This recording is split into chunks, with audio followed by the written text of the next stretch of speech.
Kodi Enigma ishte një shifër djallëzore që i bëri Alan Turing dhe shokët e tij kodthyes të bëjnë një përpjekje herkuliane për ta thyer. Megjithatë, ekspertët thonë se kjo do të ishte shembur përballë kompjuterit modern, ndërsa ekspertët polak thyen versionet e hershme të kodit Enigma në vitet 1930 dhe ndërtuan makina anti-Enigma për mirësimet e mëvonshme të sigurisë nga gjermanët. Nënkuptonin që Turing duhet të zhvillonte makina të reja ose bombes për ndihmuar ekipin e tij të kodeve të deshifronin mesazhet e armikut. Deri në vitin 1943, makinat mund të deshifronin 2 mesazhe çdo minutë. Megjithatë, ndërsa gara për thyer kodin Enigma është bërë e famshme, merita e shkurtimit të luftës së dytë botërore deri në 2 vjet dhe krijimit të filmave të ndryshëm të Hollywoodit, ekspertët thonë se thyerja e tij do të ishte një çështje e parëndësishme sot. Pajisja Enigma e përdorur nga fuqitë e Aksis ishte një makinë elektromekanike që ngjante me një makinë shkrimi me 3 rotor që secili kishte 26 pozicione të mundshme, një reflektor që dërgonte sinjalin përsëri përmes rotorëve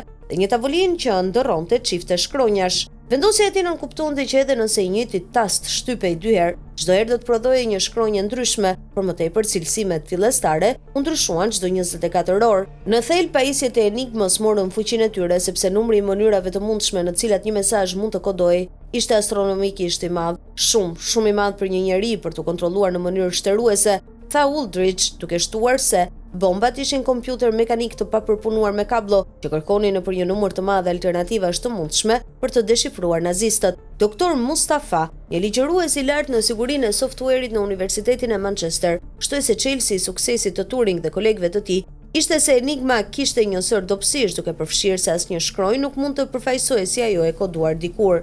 Sot, megjithatë, procesi do të ishte shumë më pak i mundimshëm, jo vetëm për shkak të një teknologjie që vetë Turing e kishte pionjer, inteligjenca artificiale. Do të ishte thjesht të rikrijojë logjika e bombave në një program konvencial, tha Aldrich, duke vënë në duke se modeli i AI ChatGPT ishte në gjendje ta bënte këtë.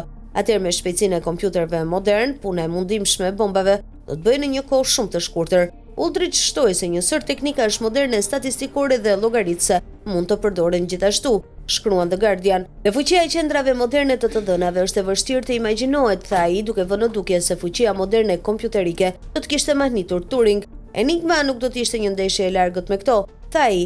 Duke përdorur një qasje paksa të ndryshme, Aldrich sugjeroi se mund të ishte më e ngadalt. Studiuesit kanë përdorur më parë një sistem AI të trajnuar për të njohur gjermanisht, duke përdorur përrallat e Grimm, së bashku me 2000 server virtual për thyer një mesazh të koduar në 13 minuta.